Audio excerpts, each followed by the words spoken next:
Medicover cancer institute వారిచే ఈ నెల 22వ తారీఖు ఆదివారం ఉచిత ఓవేరియన్ క్యాన్సర్ వైద్య శిబిరం. Medicover cancer institute, hitech city, Hyderabad. Simhachalam దేవస్థానానికి సంబంధించి స్వామివారి దర్శనం చేసుకొని ఆయన ఆశీస్సులు తీసుకుని సంతోషంగా వెళ్ళాల్సిన సమయంలో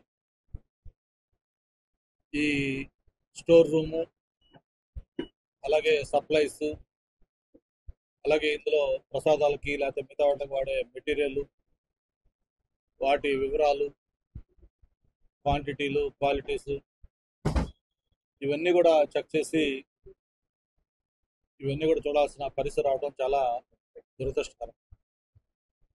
మనం చూస్తూ ఉన్నాం, 3-4 రోజులుగా మన రాష్ట్రం కాదు, దేశం కాదు, ప్రపంచం మొత్తం కూడా మొత్తం అల్లకల్లోలంగా ఈరోజు మారిపోయింది. ఏదైతే మన సాంప్రదాయాల ప్రకారం మనం కలియుగ దైవంగా భావించే తిరుపతి శ్రీ వెంకటేశ్వర స్వామి సన్నిధిలో అక్కడ వాడే ఈ నెయ్యి లాంటి వస్తువులు కల్తీకి గురయ్యాయి. అందులో కల్తీ కూడా ఏదో జంతు సంబంధించిన ఆయిల్స్, అలాగే ఇతర ఇవి వాడుతూ ఉన్నారు, ఫిష్ ఆయిల్ లాంటివి కూడా తెలిసిన తర్వాత ప్రపంచంలో ఉన్న భక్తుల మనోభావాలన్నీ కూడా ఈరోజు దెబ్బతిన్నాయి. సాక్షాత్తు రాష్ట్ర ముఖ్యమంత్రి ఒక ఇంపార్టెంట్ సమావేశంలో దాని గురించి ప్రస్తావించాల్సిన పరిస్థితి వచ్చిందంటే, ఈ రాష్ట్రంలో వ్యవస్థలు ఏ విధంగా నాశనం అయ్యాయి గత 5 సంవత్సరాలు అనేది అందరం కూడా ఆలోచించాల్సిన పరిస్థితి వచ్చింది. మనకి మన సాంప్రదాయాలు, మన ఆచారాలు, వ్యవహారాల ప్రకారం మనం అందరం కూడా దేవుడు అంటే ఒక అపారమైన నమ్మకం, గౌరవం, భక్తి, అభిమానం, ప్రేమతో మనం తిరుపతి వెంకటేశ్వర స్వామిని దర్శించుకుంటాం. అయితే అటువంటి కలియుగ వెంకటేశ్వర స్వామి సన్నిధిలో ఏదైతే ఆయన గర్భగుడిలో దీపాలు వెలిగిస్తాము, ఆయనకి ప్రసాదాలు పెడతాము, లక్షలాదిగా వచ్చే భక్తులకి వాళ్ళకి ప్రసాదాలు అందిస్తాము, ఇవన్నీ కూడా కల్తీకి గురవుతూ ఉన్నాయి. మన సాంప్రదాయాలకి, మనోభావాలకి విరుద్ధంగా ఏదైతే నిషేధం ఉందో నిషిద్ధ పదార్థాలతోటి అవన్నీ అవుతున్నాయని తెలిసినప్పుడు యావత్ భక్త కోటి జనం కూడా అవాక్ అయిపోయారు. మన కలియుగ వెంకటేశ్వర సన్నిధిలో విధంగా అయితే మరి దాంతోపాటు ఒకసారి రాష్ట్రంలో మిగతా దేవాలయాలన్నీ కూడా, మనకి ప్రముఖ దేవాలయాలు టీటీడీ తర్వాత మనకి విజయవాడ కనకదుర్గ అమ్మవారు, అలాగే కాళహస్తి, శ్రీశైలం, అన్నవరం, సింహాచలం, ద్వారకా, తిరుమల, ఇట్లా ఆ తర్వాత పెద్ద టెంపుల్స్ దాదాపు 12-15 దాకా ఉన్నాయి. ఇక్కడ కూడా ఒకసారి చెక్ చేస్తే బాగుంటుంది అని అందరూ కూడా సూచిస్తే, మరి ఈరోజు స్వామివారి దర్శనం చేసుకున్న తర్వాత ఈఓ గారు ఇతర అధికారులతో కలిపి ఇక్కడ రావడం జరిగింది.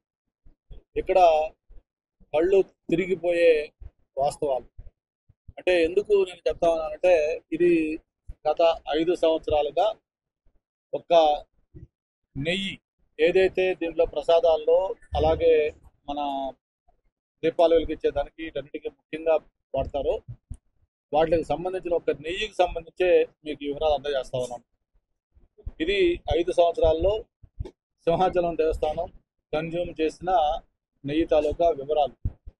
ఏ సంవత్సరం, ఎంత క్వాంటిటీ, ఏ రేటుకి ఇచ్చారు, మొత్తం టోటల్ ఎంత అమౌంట్ అయింది, మొత్తం కూడా ఒక స్టేట్మెంట్ ఈఓ గారు ఇవ్వడం జరిగింది.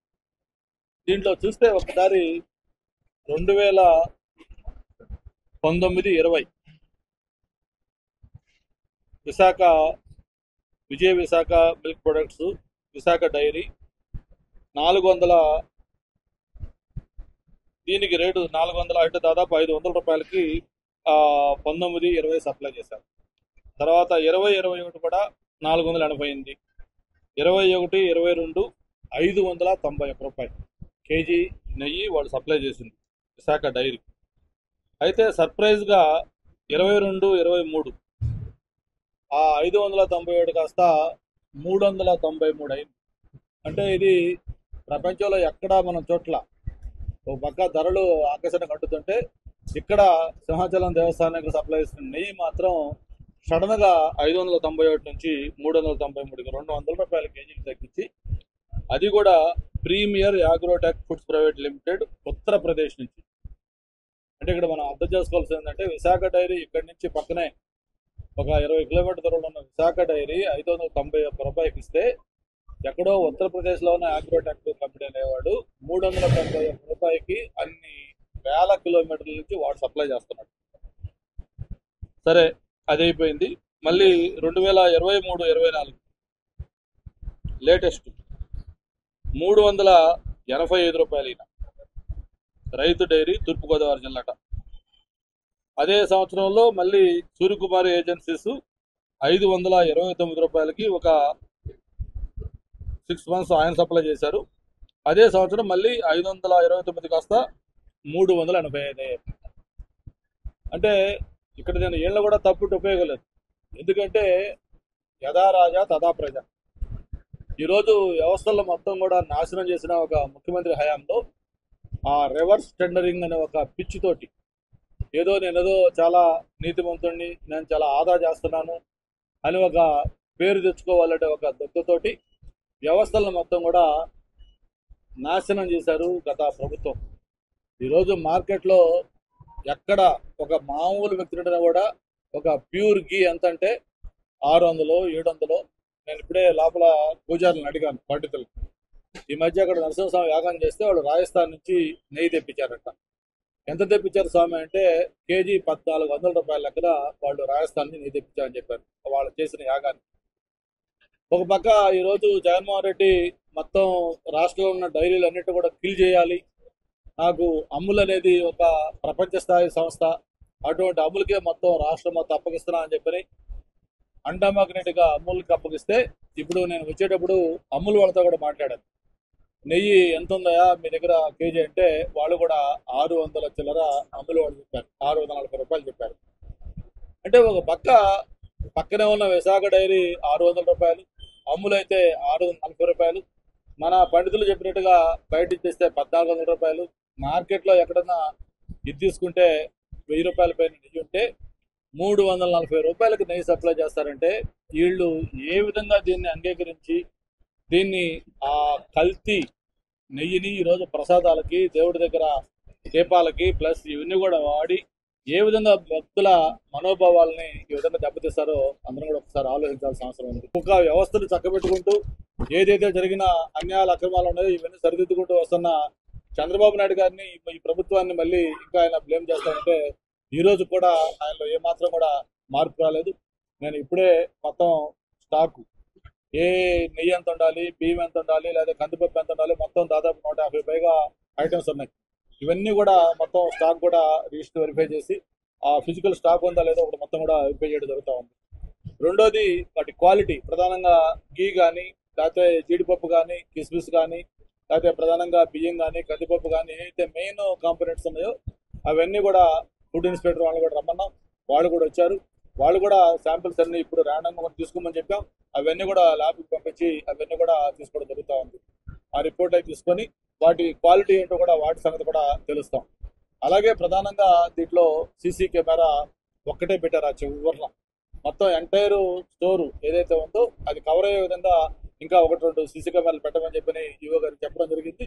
అంతేకాకుండా లాస్ట్ 3 months ఆ సీసీ ఫుటేజ్ కూడా ఇవ్వమని చెప్పాం.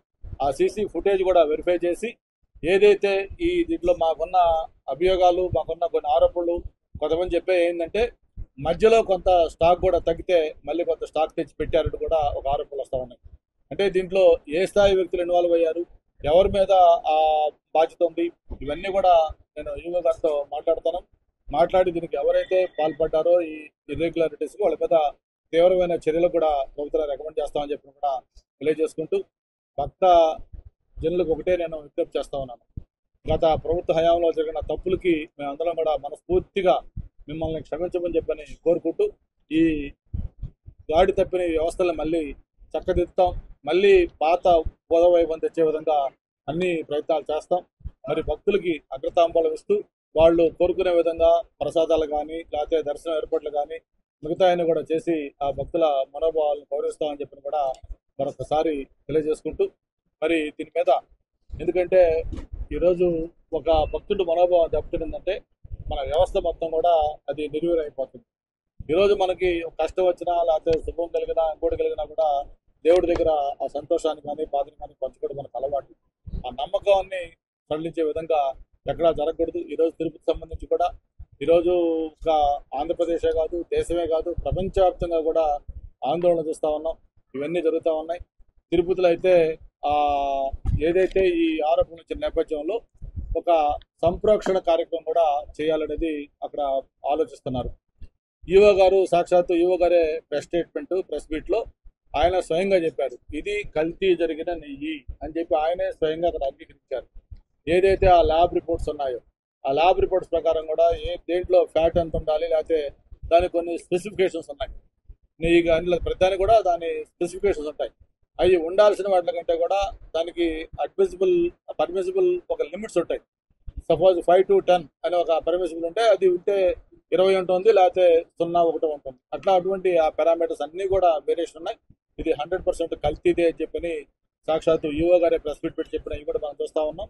అందుకే నేను ఈవో గారిని కూడా ఇక్కడ కోరుతా ఉన్నాను, ఎట్లాగైతే తిరుపతిలో ఆ అపచారానికి ఒక ప్రాయచిత్తంగా సంప్రోక్షణ లాంటి కార్యక్రమం చేశారో ఇక్కడ కూడా వేద పండితులతో వాళ్ళతో కూడా మాట్లాడి భక్తుల మనోభావాలను గౌరవించే విధంగా మనం కూడా అటువంటి కార్యక్రమం ఏదన్నా చేస్తే బాగుంటుందా ఏంటి ఒకసారి ఈవో గారు అధికారులతో మాట్లాడి వేద పండితులతో కూడా మాట్లాడి, ఎందుకంటే ఫైనల్గా మనకి భక్తుల మనోభావాలు ఇంపార్టెంట్. వాళ్ళ మనోభావాలు దెబ్బతినకుండా దాన్ని పవిత్రతను కాపాడాల్సిన బాధ్యత మన పైన ఉంది.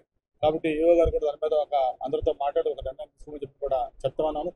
మనకి అదృష్టం కొద్దీ ఒక పెద్ద మనిషి వేల ఎకరాల భూమిని దారాదత్తం చేసిన ఒక అశోక్ గజపతిరాజు గారి కుటుంబం నుంచి ఆయన అనువంశిక ధర్మకర్తగా చైర్మన్గా ఉన్నారు. ఆయన తెలిస్తే ఎటువంటి ఆయన బతపడతారో అర్థం చేసుకోవాల్సిన అవసరం ఉంది. అటువంటి ఆయన ఉన్న దీన్ని మరి గతంలో ప్రభుత్వం ఎలా పనిచేసిన దానికి ఈ హిందూ సాంప్రదాయాలు మన వైదిక సాంప్రదాయాల పట్ల ఏమాత్రం అవగాహన గౌరవం లేని వ్యక్తుల్ని ఇక్కడ చైర్మన్గా వేసి సింహాచలం దేవస్థానాన్ని ఆ రోజే అబాస్ పాలు చేశారు, అప్రతిష్ట పాలు చేశారు. ఆ సమయం నుంచే మొత్తం ఇవన్నీ కూడా జరిగాయని చెప్పి కూడా తెలియజేసుకుంటూ ఇప్పటికైనా సరే ఏదైతే ఈ సింహాచలం దేవస్థానంలో వాళ్ళు చేసిన పొరపాటుకి తప్పు ఒప్పుకొని క్షమాపణ కోరుకుంటే తప్ప భక్తులు క్షమించరు, ఆ దేవదేవుడు కూడా క్షమించరని చెప్పిన మరొకసారి తెలియజేసుకుంటూ జరిగిన ఈ దీనికి ఏదైనా భక్తులు కొంత ఇబ్బంది పడి ఉంటే దానికి క్షమించమని చెప్పని కోరుకుంటూ దీని మీద ఈవో గారు కూడా అందరితో మాట్లాడి ఏం చేస్తే బాగుంటుంది అంటే కూడా ఒక నిర్ణయం తీసుకుంటారని చెప్పి మనం చేస్తాం. మరిన్ని వీడియోస్ కోసం ఛానల్ ని సబ్స్క్రైబ్ చేయండి, లేటెస్ట్ అప్డేట్స్ కోసం వాట్సాప్ ఛానల్ ని ఫాలో చేయండి అండ్ లింక్ డిస్క్రిప్షన్ లో ఉంది.